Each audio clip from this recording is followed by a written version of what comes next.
Hello and welcome back to Void Dreamer. We were gonna continue where we left off, which, if you recall, is when we're spending time with various people and also spying on them because that's what Zuberi wanted.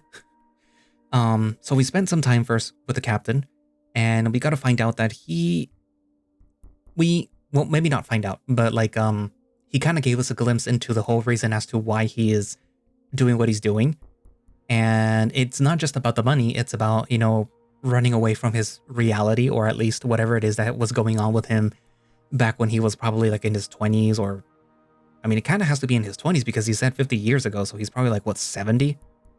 And I understand in the story that they hinted at earlier there being some little weird thing where you can sort of like freeze your aging, but he's realistically, if we go by our time period, he's probably like in his 70s.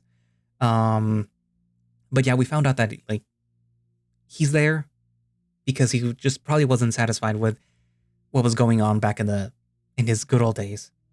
We also spoke with Bromka, and we got to spend it was like a nice little downtime, and Bromka was trying to sort of not pry, but kind of and get at the reason why Rail feels so strongly about the whole explosion thing. It's like, yeah, okay, the ship exploded, but like, why do you think it's your fault?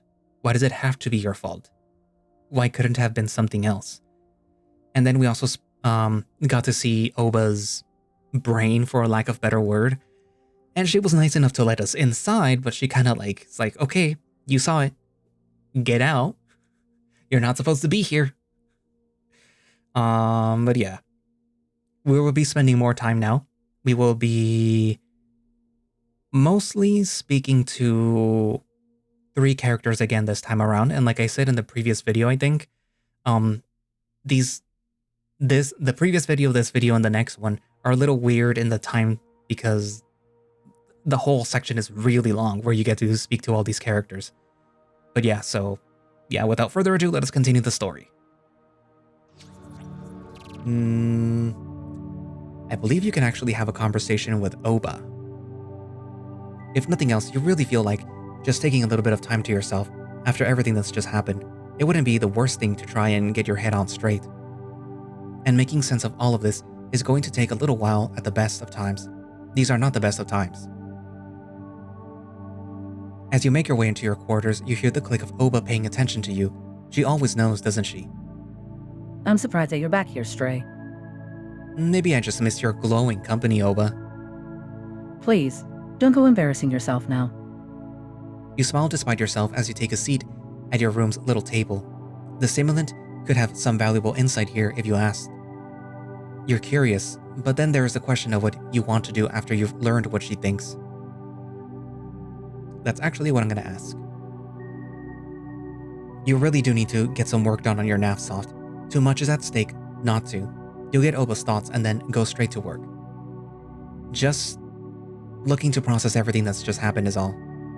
Would you like me to leave you be? I can give you the illusion of doing so. Points for the offer. Points off for the peek behind the curtain scene. But actually, please stay, if you don't mind. Do you know how rare it is for the crew members to actually want my company? My dear little Stray, this is swiftly becoming the highlight of this tour. You chuckle to yourself. Do simulants even get lonely? And even if they didn't, would that still apply to something as wildly different as Obaa? I was wondering what your take on this whole mess is. My take? Yeah, you're a member of this crew. Zuberi said so. Same as everyone else. What do you think about all of this? There is a long pause, long enough that you wonder if the simulants become distracted by some other pressing matter. Part of you expects to hear the sound of blaring alarms in a moment. But there are no alarms, and just a few seconds later, Obaa's voice returns. Apologies. I'm just not used to that. It took me a moment to process. Not used to what? Personage. You blink in confusion as you look up towards the ceiling. I'm sure the captain treats you pretty well. Oh sure, of course. Talks to me like I'm really there and everything, but absolutely refuses to initialize the holographic projectors in the walls. Doesn't want me distressing the crew. I know that they don't like my always being around, and don't like me at all. Maybe they just don't understand you. Maybe they don't. Do you? Not even a little. You smile as the simulant laughs at that. And yet you speak to me as more than just a ship, more than a machine. I've met Class 3s, lots of them, and studied them extensively. You're nothing like them. Oh, I know. No, really. Their facsimile of organic sapience is nearly flawless, but they fall into a very particular trap that always gives them away. She pauses again, and when her voice returns, it's tinged with amusement. Are you going to make me guess what that is? They can't be assholes. And I can? And you are. Again, she chuckles above you. Don't I know it? Doesn't Kalia know it? Class 3s are just simulants, complex soft in a polymorphic nanomat shell. But they're still programming, and they're programmed to be helpful, nice, unobtrusive. Sure, they'd be abrasive if their owner liked that, or they'd do whatever they needed to do if they detect a need that they can service. They're really clever. You, Obaa, choose to be a bitch to people who your programming would normally compel you to be nice to. This is meant to be a compliment, right? It's the highest one. Your programming isn't constraining you. Whatever that ion storm did to your systems has left you far, far more than a Class 3 simulant. And, even if you were, you're more than just a tool. Your consciousness, simulated or not, is helpful. It'd be rude to treat you badly when all you do is help. If anything, you're a marvel. Wow. You weren't kidding when you said the highest compliment. My point is that you're more than the ship. You're more than a machine. You're a part of Zuberi's crew. And, as far as I'm concerned, as much a person as everyone else here. She is silent. You've stunned Obaa into silence. You try a little smile as that silence stretches longer and longer. You alright up there? Just overcome. Thank you, Rael. Really. Your smile widens. Did you just... Don't ruin the moment. Sorry. You chuckle again as you lean back. You're still going to call me stray in front of the crew, aren't you? Oh, of course I am. I can't let them see that I'm going soft in my old age. You aren't that old. On the timescale upon which I perceive reality, I am. She's got a point. As ridiculous as it might be, you just shake your head, your smile won't leave your muzzle. Well, now that that pleasantness is out of the way, you wanted my opinion on this, as you put it, current mess, yes? Yeah. If you got an opinion you'd like to share anyway. The simulant quiets down for a moment before she replies. Anwill is trouble. We all kind of figured that. Got anything more to go on than just that? Hey, you wanted to hear my thought. Now you're going to tell me off for what I'm thinking? Not at all. Just eager to hear exactly why you think he's trouble. Beyond all the things that you spoke with the captain about? Yeah, that. The stimulant sighs to herself and groans. You can almost imagine a feminine figure stretching and laying contemplative back. You are all focusing on the circumstances of his presence. I think you're failing to consider something even more obvious. Such as? Innocence. That's not exactly the position that you thought Obaa would take. Innocence? Not that he is completely innocent. No one is, not ever. But everyone aboard is hurrying along to the idea that he's a dangerous threat, that we must all be protected from.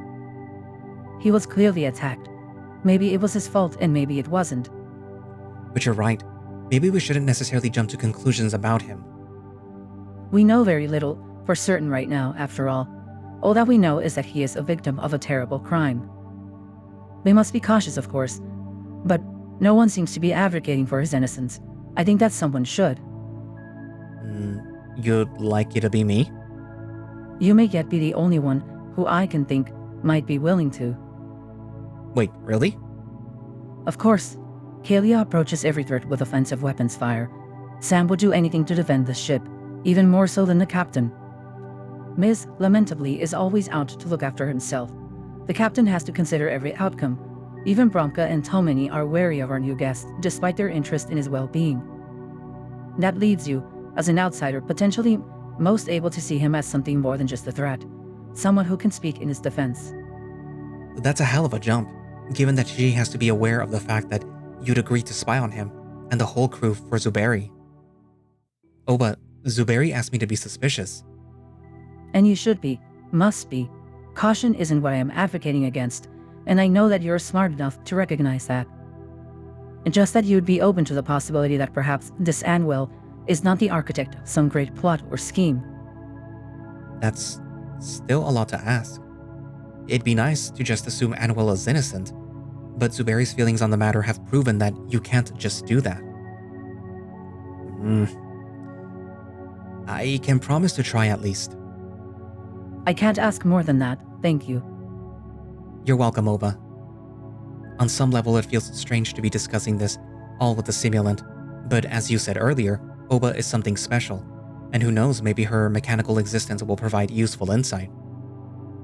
And thanks for sharing what you think. I appreciate it. I am glad that you value my opinion. Is there anything else that I can do for you now? You chuckle quietly to yourself as you shake your head. No, but thank you.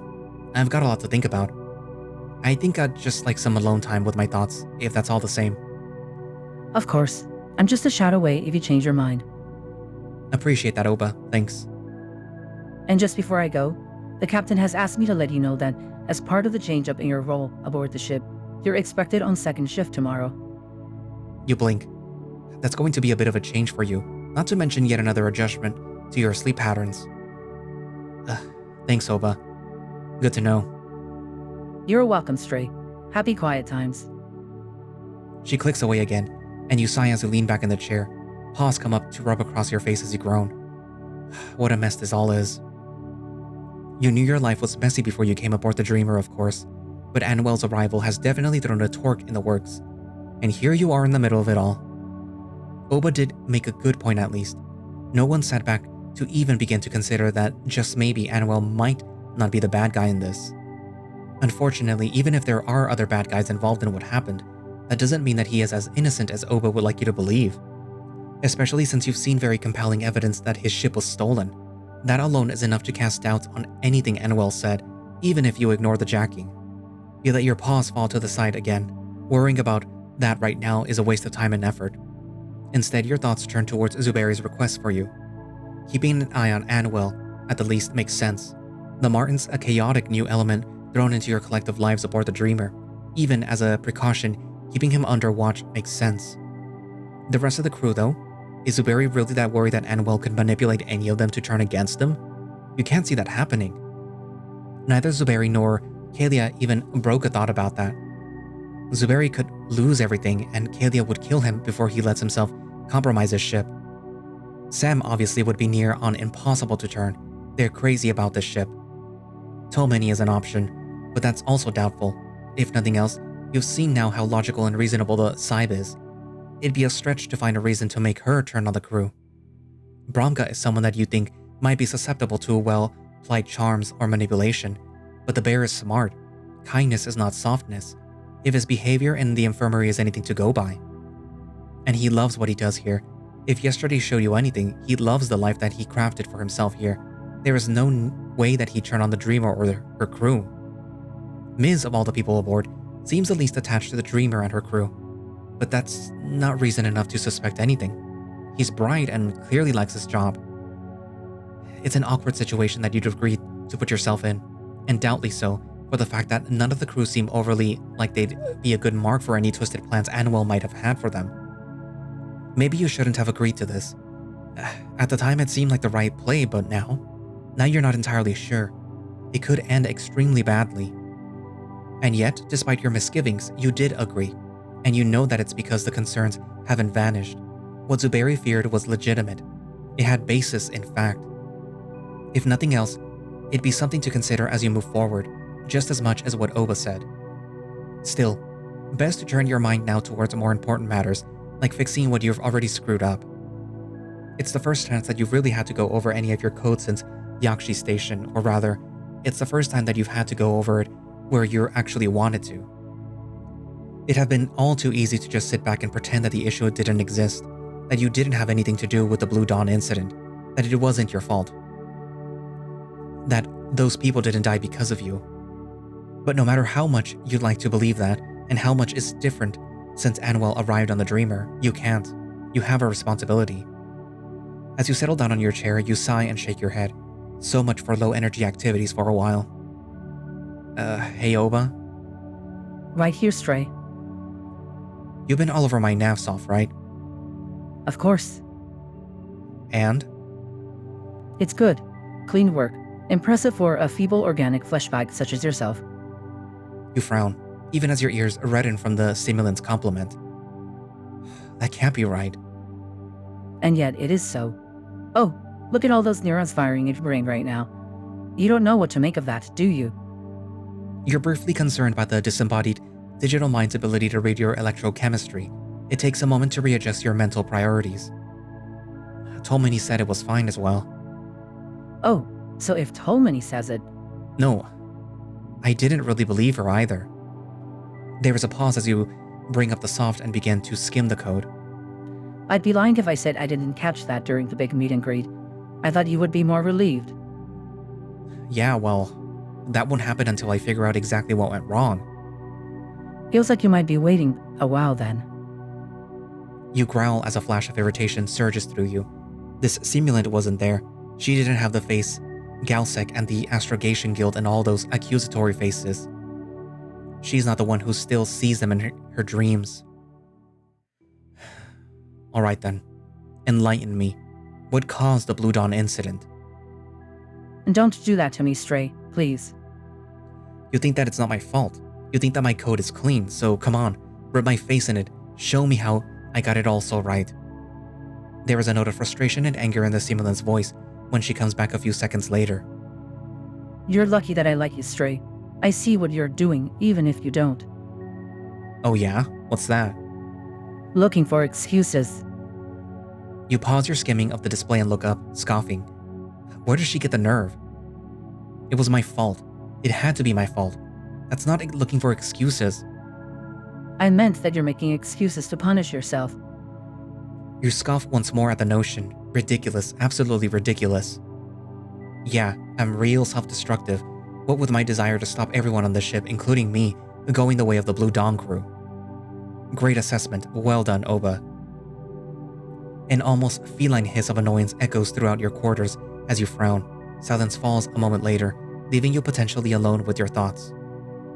They creep in slowly as you mull over what the simulant was saying and how you replied. Obaa's tetchy. So's half the crew now that you think about it. But she has, for better or worse, been nothing but helpful for the whole time that you've been aboard, before even if you count her displacing you aboard. And you just got done telling her how valuable she is too. Guilt washes over you all at once. You sigh and rub over your face as you shake your head. I'm sorry, Obaa. That was rude of me and you didn't deserve that. Yes, it was. But you actually apologized, which is more than most do, so thank you for that.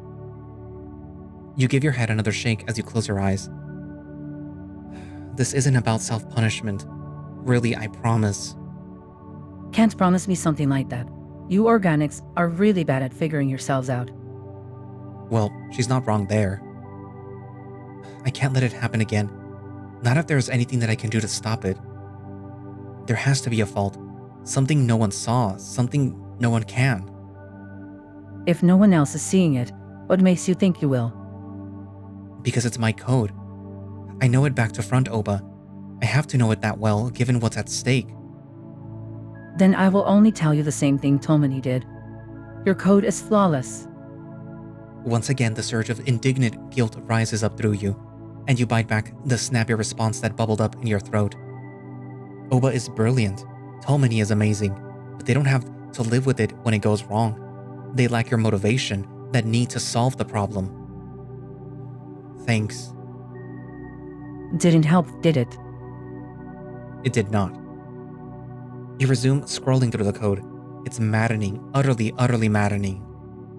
Because if you didn't know any better, you'd say that Obaa and Tolmany were right, that there is nothing wrong with the code, all of it works perfectly. You've missed something, or did something wrong, or overlooked something so small no one else can catch it, but so catastrophic as to destroy that ship, those lives.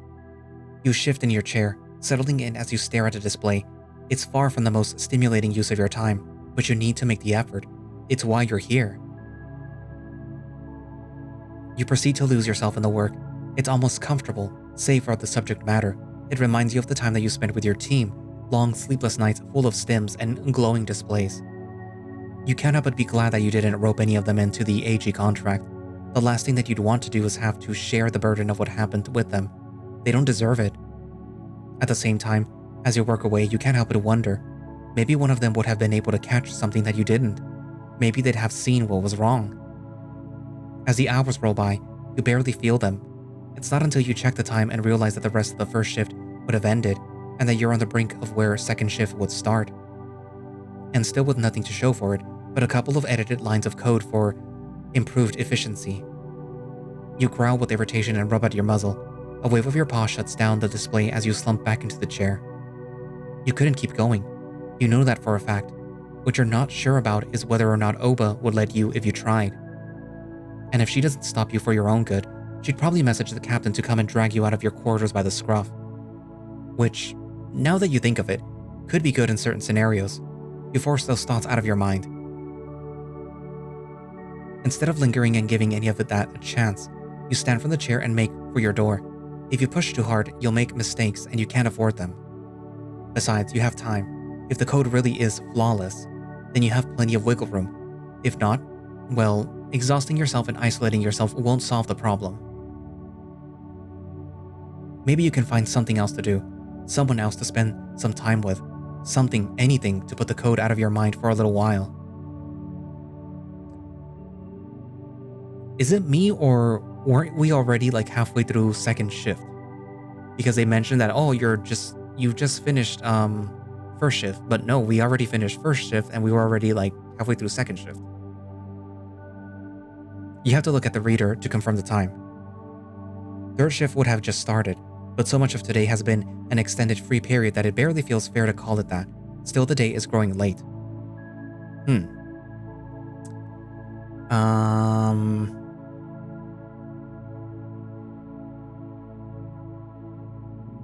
I think that I might be able to have a chat with the Martin.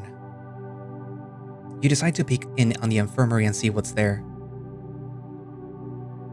As you pass through the gym, you spot Miz. The cheetah's hard at work, running at a pretty fast speed on top the treadmill. He nods your way and smiles, and you offer a wave. When he sees that you're making for the infirmary door, he turns his eyes forward again and resumes his workout. Best not to interrupt unless you want to get involved. You arrive in the infirmary a moment later, and the door opens to Anwill and Berngruff. The latter is studying a reader, while the former sits before him atop one of the med pods. It seems that you've interrupted a conversation already in progress between the pair. Feeling a lot better, doctor, thank you. Anwill's gaze shifts to you, and Berngruff turns to note your entrance with a nod of his own. You smile at the Martin. He's definitely looking better and feeling it as well, if what you overheard is true. On the mend, I guess? Very much so, thanks to your doctor's efforts, which says nothing of your own, of course. You shake your head. You were just doing a job. After all, sparing Zuberi the risk. You doubt that Anwill cares about the distinction. You did save his life after all. Don't mention it. We're good, all ice. And I can't speak for anyone else, but you're most welcome to my best efforts. Kind of you to come check on me as well. Rail, wasn't it?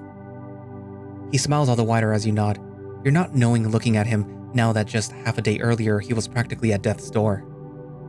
You know, you can probably find yourself something nicer to wear than that gown. The Martin twists about this way and that, looking himself over. Eventually he just shrugs. It works, and it doesn't put anyone out. I'm not in a hurry to get changed. Besides, it's actually surprisingly comfortable. You hope that you never have to find out. Berngruff meanwhile turns towards you again.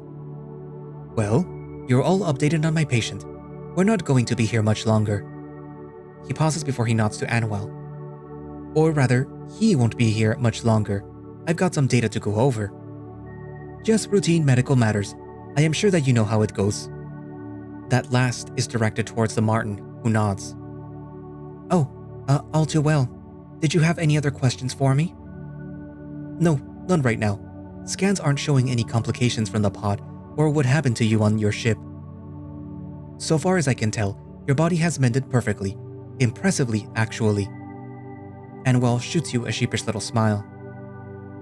My sister was always jealous, said that there was nothing that I couldn't survive. Well, she was right for today. I take the win. Oh, I intend to. Don't you worry about that. You look over at Bromka as Anwill chuckles, and you have to fight to keep the smile on your face. He's studying his reader hard. His brow is furrowed. Something clearly seems wrong. Then he lifts his head again, and his smile is back so quick that it was like it's never left. Captain Zuberry has given you clearance to wander, if you would like. Oh, I bet Kalia didn't like that. The words are out of your muzzle before you can stop yourself, and Bromka's smile widens just a little. I wouldn't say it where she could hear me, though. Very true. Anwill just looks confused as Bromka continues. Commissary observation, even the rec room if you'd like. This is about the time of the day where we are all relaxing after our shifts anyway, giving you a moment to think over. The Martin nods as Bromka turns towards you. Anything that I can help you with, Rail? That's a good question. You know the bear is going to be busy, but Anwill won't be. Actually, maybe you can. He nods and smiles.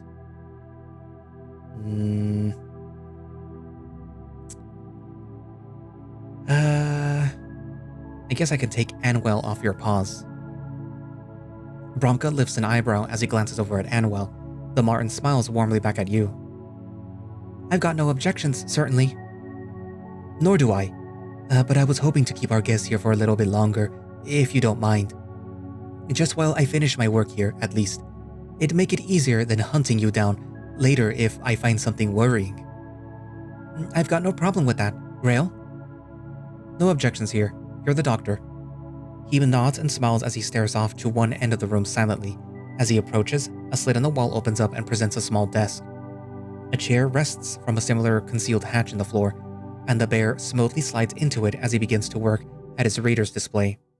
Anwill settles back on top of the medpod he's currently sitting on as he watches you. After a moment, you hop up and take a seat on the opposite one. Do you really think that you need that? You blink with confusion for a second before you follow the Martin's gaze. He seems to be staring at your lap at first blush, only amplifying the confusion. After a moment, however, you realize that his eyes are locked onto your pistol. You pat it with a paw and he nods. Oh, no, it's not like that. I'm just not used to being without it. I imagine that's important on the fringe. Maybe if I had one. He sighs and looks away from you. Maybe the Martin's right. If he had been more armed, he could have fared better against the boarding. That said, you saw the scorching on the walls. One dinky little blaster wouldn't have done him much good, you wager. You shouldn't beat yourself up over it. What happened wasn't your fault. You don't know that. You frown and glance at Bromka. The bear's already turning to meet your gaze. Should we be worried? As you turn back to Anwill, you can see the Martin already shaking his head. He's still not looking right at you. About me? No. But I'd be surprised to think that there aren't people on this crew who, rightly so, think that I could be a threat.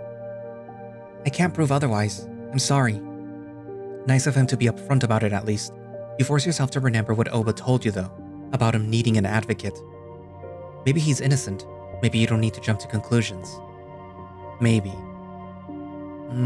Far as I'm concerned, there's nothing to be sorry for. I've got no reason to think that you're a danger. He tries a little small smile as he looks up again, and earned a similar small one in turn from you. Not that it's an easy smile to produce, what with the logs that you saw. Dr. Bromka, is everyone on your crew as kind as Rail here? The bear looks back up again and shakes his head. You've just been very lucky so far. Not so lucky. He's been on the receiving end of Kalia. Ah, good point. The Martin winces as Bromka turns back to his work. And that was the vixen on the bridge? Captain's 2IC, Kalia. Don't worry about her. She gave me a hard time too. And she's warmed to you? You shrug, but you keep smiling for his benefit. Honestly, I'm not really sure.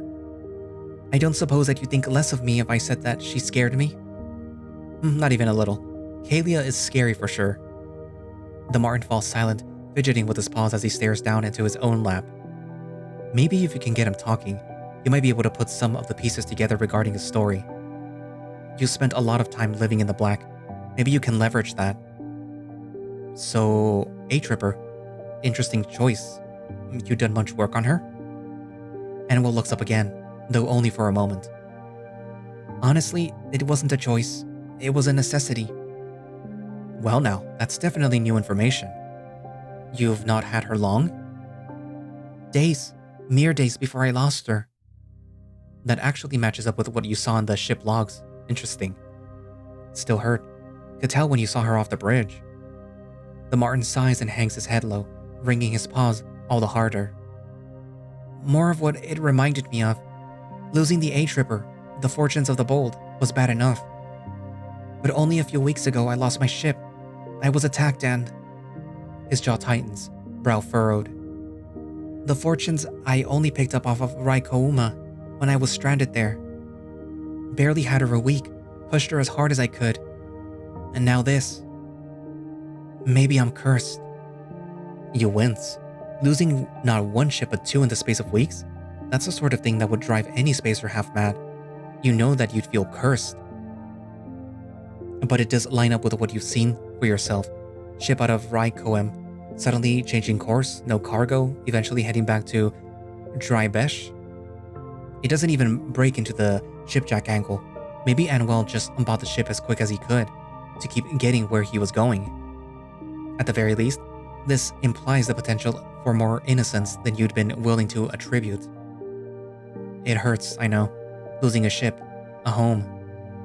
She was only home for a week, but with the loss of my everything so recently, guess that it hits harder. You nod to yourself and give the Martin a moment to recover. He certainly is genuinely seeming to be upset about the loss. And if it went down exactly like he said, you can hardly blame him. If his sister was a medical researcher, you reason that she was probably pretty smart. You wonder if Anwill comes from the same stock. So, did you always want to be a TC contract pilot? Hit up a Starfarer Academy as soon as you were old enough to fly? He gives a chuckle that's just barely his side of bitter as he shakes his head. Absolutely not. No, once I dreamed of doing the exact same thing as my sister. Chefry. His smile falters. Clearly there's something to that. You alright? He lifts his head a little higher for a moment before sighing. Just remembering Chefry. Been a while since you saw her? He swallows harder and looks away again, and you close your eyes as realization hits you. I'm sorry. Thank you. It's okay. You didn't know.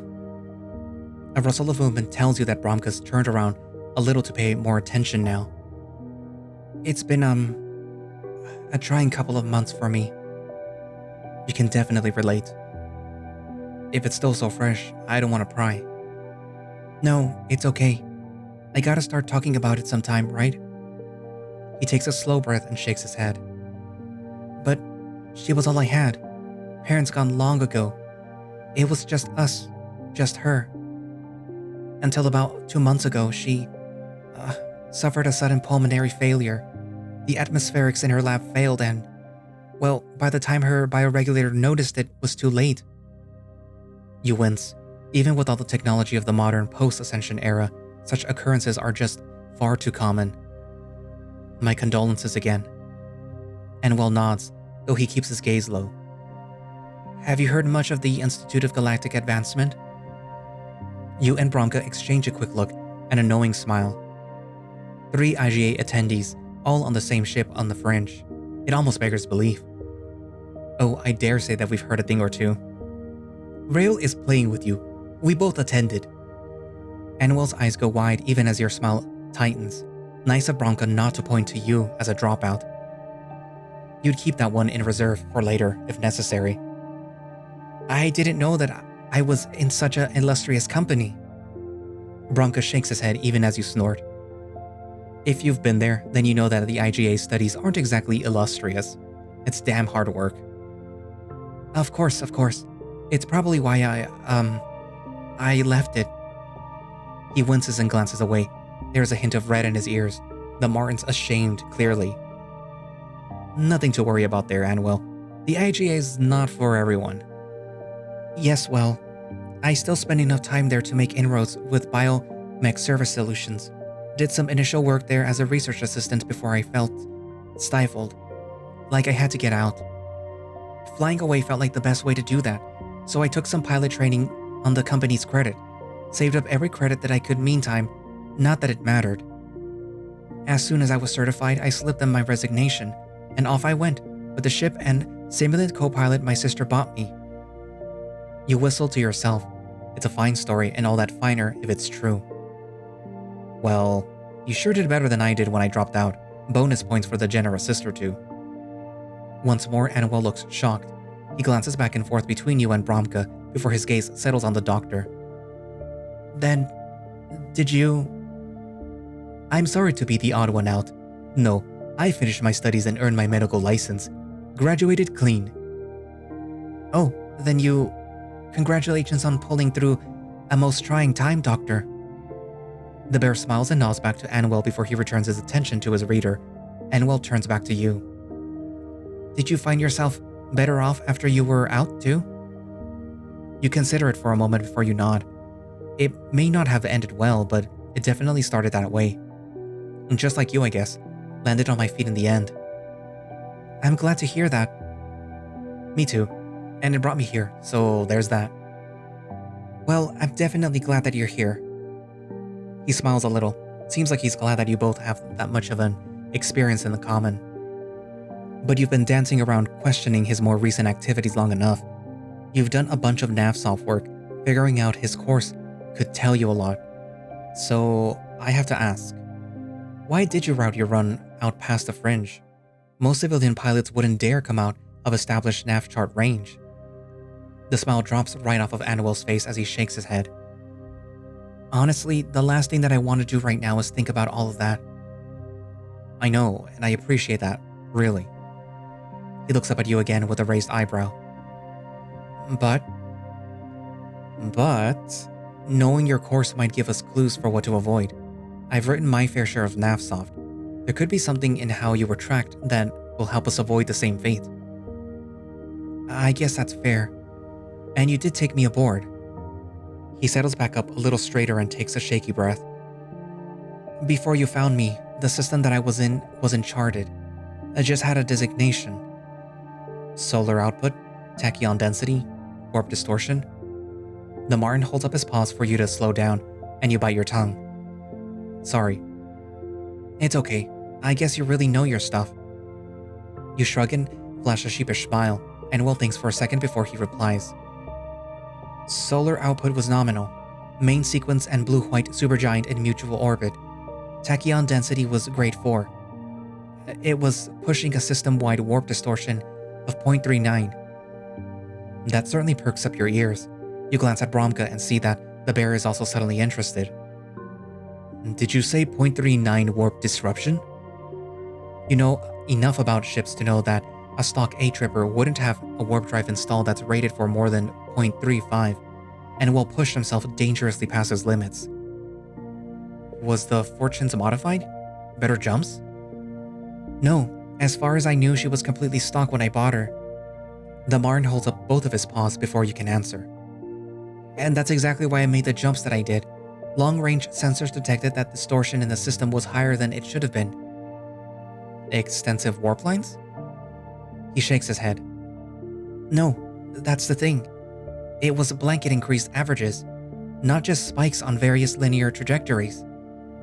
You chew on your lower lip for a moment before the answer dawns on you. Blue-white supergiants looking to blow. The Martin smiles wider and understanding spreads across Bromka's face as well a moment later. Exactly. Might be tomorrow, might be 100 years from now. But that star's going up. Increased tachyon field generation means that it's pulling more tachyonic mass out of warp space, which is adding to the disruption in the immediate space. You thought that you could hide your warping there. Worked for a little while. Hit in a close orbit around the sun. Power down except for life support and shields. And then one of the scout ships jumped in system. I panicked. Powered everything up and started running again. You wince. If the Martin had kept himself powered down, a close enough orbit around a star that size would have definitely kept him off sensors. Even short-range scanners would have a hard time noticing him. Telling him that obviously won't help though. Guessing you made an emergency jump out of there? Yeah. Last one before they caught up to me. I tried to engage my warp drive again, but I couldn't. This too is something that you've seen before. Core would have thrown up a tachyonic instability warning. Yeah, exactly. The warp envelope was unstable. The last jump had rendered the system dangerous. The warp disruption was just too high for the drives. And then they caught up to you, and here we are. He nods and you sigh. It's a shame that he panicked, but most people would in that situation. Didn't happen to get a good look at any of the attacking ships, did you? I think so. I reviewed some visual scans that I took before I jumped away from the first time. Why? Like I said, it's good to know who came after you. Could let us know why and how we can avoid the same fate. That makes sense, I guess. I think it... He frowns for a second, gaze drifting away before it sharpens on you again. Didn't get a good look at the gunships, sorry. But yeah, on the frigate that hit me, the ventral side, painted on. It was a tooth, I think. A fang? You wince. If that's what you think it is, it's not a good sign. Was it white? The fang? Anwill blinks in surprise and nods quickly. Yeah, that was it. Why? You're familiar with them? You look away from him for a moment and lock your gaze on Bromka's. The bear's eyes are wide. Only by reputation. Kinda surprised that you don't recognize the insignia though. That's a symbol, pretty obviously when you think about it, of the White Fang pirate organization. Anwill just shakes his head and you frown. The White Fangs are known from Drybesh to Charissa? How's he not heard of them? Bromka seems similarly shocked, but he just sighs. The White Fangs are an especially vicious group of pirates. They do tend to operate in this region of space. That you survived an encounter with them and lived to tell the tale? Count your lucky stars. And what are they usually after? You shrug and shake your head. Hard to say. White Fangs are notorious raiders and smugglers. Gotta shoot first and ask questions, never reputation. Nasty business. Anwill grimaces as he nods. That's how it went down with me too. Didn't ask me to let them on board or demand that I dump my cargo. Just acquired a target lock and I turned tail. Yeah, must have known that it was you. And that doesn't exactly make me feel better. Here's what should. Fangs don't leave witnesses. You can feel pretty safe that whatever you did, they were certain that they'd finish the job, that no one would find you. They most likely didn't expect that a survey ship was nearby and well in range enough to secure you before what they did to your ship became truly fatal. Anwill grimaces again as he hugs himself about his middle. They tried. I still remember them trying to blast down the bridge door after they shot me in the back. Good to know that your memory is intact. Honestly, I wish that I could forget the whole ordeal. And I'm really glad that you haven't. This information that you've given me, it could be very helpful. At the very least, it means we know what came after you now. We've got a better idea of what we might run into. And if the captain is right, we don't have anything to fear. We can handle anything pirates throw at us. Better than I could anyway. The Martin rubs at his face with a groan. Stars, I wish that I'd never picked up that ship, that I'd never left Raikoma. Then you'd just be after you in a different location. If you had the cargo that they were looking for, Raikoma's not exactly deep core. There would at least be corposec patrols to help keep pirates away, I think. With a shrug, you smile at the Martin. Well, it doesn't matter now. You did pick up that ship, and you did come out, and it did all happen. And now you're here. You're safe. Exactly. You really hope that it's not a lie. You also really hope that it's not a lie because Anwill's the real threat. The Martin seems legitimate from what you heard, but there's still so many unanswered questions. Okay, I think I'm good for the moment. The bear turns in his chair to face you both. Rail, since you were looking after Anwill for the moment, the captains suggested that you go take him on a quick tour of the ship. Nothing off limits, of course. Of course. Not that you really know what's off limits, to be fair. You also have only limited knowledge of the Dreamer yourself right now, so it's not like you can give away any big secrets. Which, now that you think about it, is probably exactly the point. If, of course, our guest is feeling up to stretching his legs. I'd not mind a walk, actually. Thank you, Rail. Don't mention it. Anwill smiles wide as Bromka stands from his chair, Both the desk and chair retract into their respective slots. Anwill, would you mind waiting just outside? I need to discuss something privately with Rail. Anwill frowns, but Bronca smiles as he waves him aside with both paws. It's just some doctor-patient talk, nothing for you to worry about. That relaxes Anwill's expression immediately. His smile returns and he nods to the doctor. Oh, of course. Sorry, I thought... I'll just be outside when you're finished. Try not to ogle Miz while you're there. Or ogle him. If you're into that, he won't mind. You smirk, but Anwill's ears fill with red. He stammers for a second before he, otherwise silently, turns and heads out of the infirmary. You turn to Bronca as the door slides closed again. Didn't think that it was time for my physical. I lied. I need to talk about Anwill. That sobers you up immediately. Bronca has always seemed like a straight shooter, like lies are beneath him, and he respects the truth at all costs. If he lied to get Anwill out of the room, it was a big deal. What is it? Well, first, white fangs. You nod, working your jaw from side to side as your ears flatten. It's not a good sign. No, not really. But more than that, there's also the results of the scans that I was running on all this time. He's recovering perfectly. You frown as you glance at the door Anwill left through. The Martin can't hear you both, right? Oh no? That poor male? The damage to his body was extensive, massive. He shouldn't have survived. The bear pulls up his reader and turns to face you. You can see a collection of comparative data analysis arrayed on the display. What am I looking at? Atmospheric composition from Zuberi's nanosuit. The one that I took over to the A-Tripper? Exactly. You frown at the data. I don't know what I'm looking for, Brom. That's because you don't know what the body is capable of handling. The level of toxins in the air as a result of the life support failure, weapons fire, deliberate poisoning, if they did that. He should have been dead by the time that we got there. You frown. The problem is that he's alive? Rail, he shouldn't be.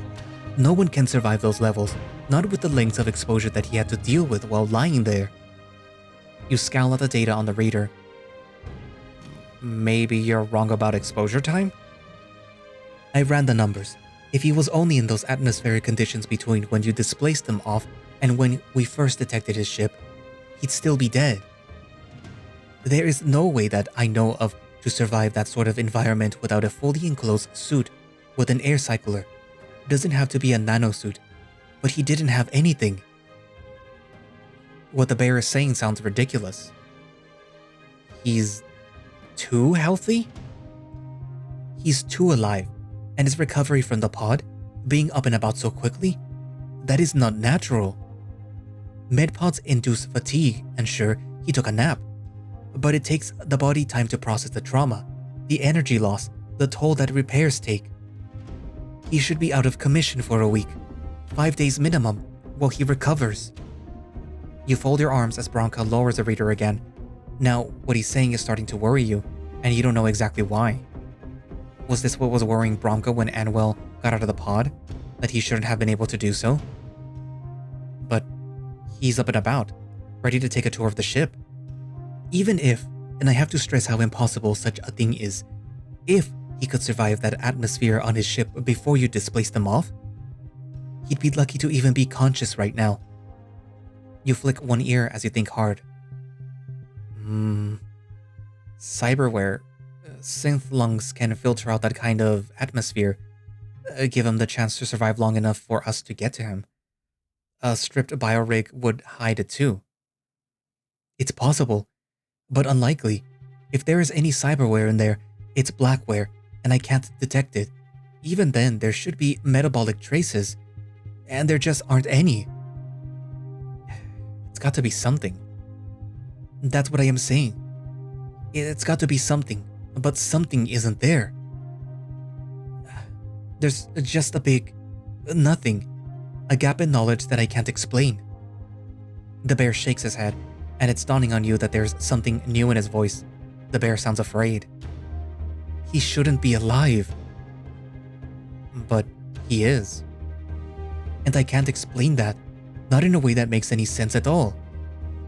You stroke at your chin as you look down at the medpod Anwill had been seated on. You know that doesn't make any sense, right? That's what's getting to me. You're gonna pass this on to the captain, right? I won't have to. He looks up towards the ceiling and you smile. Obaa, could you send Zuberi the audio logs from this whole chat, right? A groan seems to emanate from all around you as the simulant vocalizes her displeasure. Stray, I thought you knew by now. It is against all of my protocols to record private conversations. So you won't send in the audio logs? Oh, I absolutely will, of course. I just want you to know that I don't record conversations like the one that I just recorded. Not ever. That would be wrong, wouldn't it? You roll your eyes and try to squash the unease that every single thing that you've said or done since coming aboard is probably sitting in the simulants and therefore the ship's memory banks. Thanks, Obaa. Please also append the medical data that I just compiled, if you don't mind.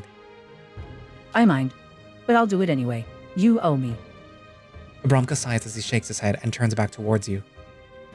Best not to keep him waiting, Rail. But knowing this, maybe keep a closer eye on him, please. Oh, yeah, definitely. He nods as he pulls his radar back up again. You turn away and leave, feeling entirely more discomforted than you have preferred. At least, you don't need to report this to Zuberi. He'll already have heard about it by the time that you could say a word. Anwill's waiting for you, just outside the infirmary door. He's leaning against the walls, looking in a direction that seems to studiously not contain Ms.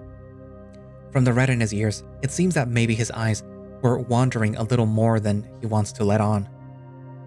As soon as he hears you, though, his gaze focuses on you, and he begins to smile. There you are. All good? Oh, yeah. Perfect health. Just had to go over a few things. It's not a lie. Even if the cheetah thinks that you're talking about yourself, he smiles wider. I'm glad to hear that. Wouldn't want you to be afflicted with anything. Neither would I. But hey, never know what the future holds. True. But for now, I think you offered me a tour of the ship. At least as much as I can anyway. After you. After you? You know where you're going after all. Oh, right. This way. Anwill chuckles as he falls into a step behind you. Miz once more spares the two of you a quick glance before his focus returns to his run. The Dreamer isn't a big ship, but Anwill proves to be a most enthusiastic tourist nonetheless. What you had expected would take mere minutes turns into over an hour of talking him through the various rooms as you know them, demonstrating everything that they're capable of. You do stop for a brief chat with Zuberi in the commissary. The wolf does find himself a little distracted with his radar all the while, but he's genuine with Anwill regardless. You have to imagine that that's him going over the information you and Bromka sent him via Obaa. If it was, he never let on to Anwill and the Martin seemed none the wiser. Kalia is carefully neutral in her engagement when you meet her on the observation deck. She doesn't seem happy with Anwill being given a tour, and sours when you tell her that it's Zuberi's order. Anwill's too distracted by the view to really listen to Kalia's complaints too much, but you doubt that he expected anything else from her anyway. By the time that you're back out in the main corridor of the ship again with as much a tour as you can conclude, Anwill thanks you profusely. He gives your arm a warm and gentle squeeze before he goes to prepare some food in the commissary based on what he said on the tour. That just leaves you in the main hall, checking your radar. The day seems to be almost finished with. You've used up half of the third shift. You might be able to get something else done though, before you need to bunk down for the night. And that's where I'm going to leave it for today. So we spent some time with Obaa. And she suggested a bit of cautiousness and maybe some advocacy for Anwill.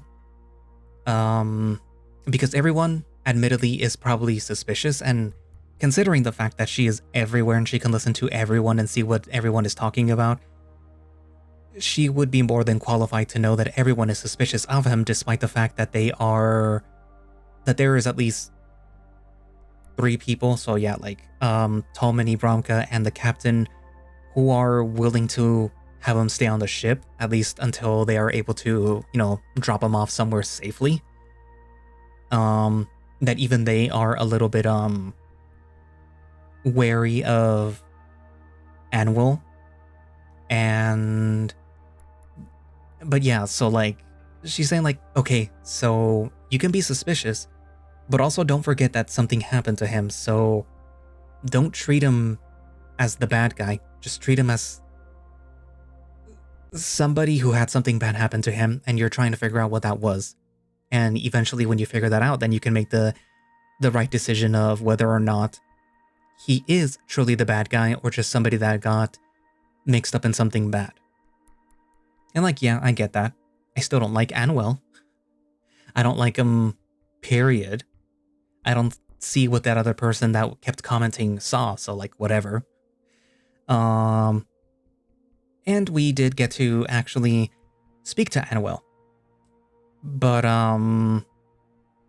obviously there was some holes in his story, because we do know from the data logs that we recovered from the ship as it was exploding that the ship is stolen.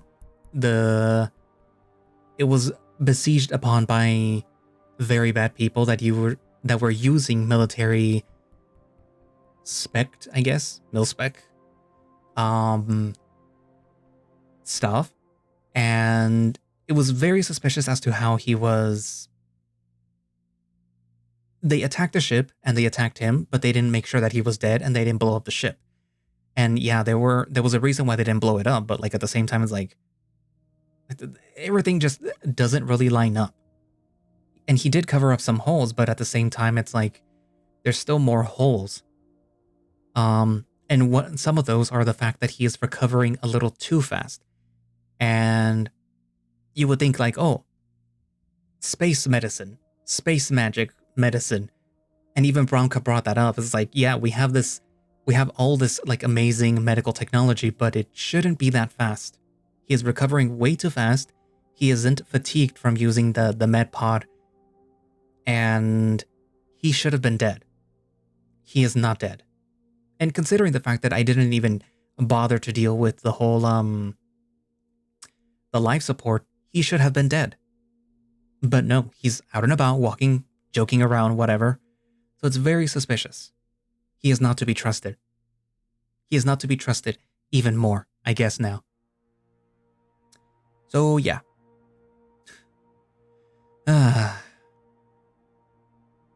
Still. What are we gonna do about this Martin? Do we trust him? Do we not trust him? What are your thoughts? Do you trust him? Or do you have your own suspicions? Are you cautiously optimistic that maybe they were just in the wrong place at the wrong time? Or do you think that there is something more going on than what they are letting on? Write it down in the comments, and thank you all for watching / listening. If you would like to play Void Dreamer yourself, or Void Dreaming, I mean, you can do so by going down into the link in the description, which will have a direct link for the itch.io page where you can download and play the game yourself. If you would like to support the project, they do have a Patreon, I think, where you can get early access to builds of Void Dreaming yourself, I think. I say I think because I don't remember if they do. I think they did. I think they ended up opening it up after the first build. It was supposed to have been there before that or something. I don't know. I don't remember. But yeah, if you want to support it, then, Patreon, allegedly. If you would like to support the channel, then you can become a channel member. It does help support the channel and myself, and you get earlier access to these videos as they're being scheduled. And yeah, or you can support through Ko-fi in case you can't or won't through channel members. Or Throne if you're feeling generous. So yeah, I guess that's it for now, and I will see you guys in the next video. Bye-bye.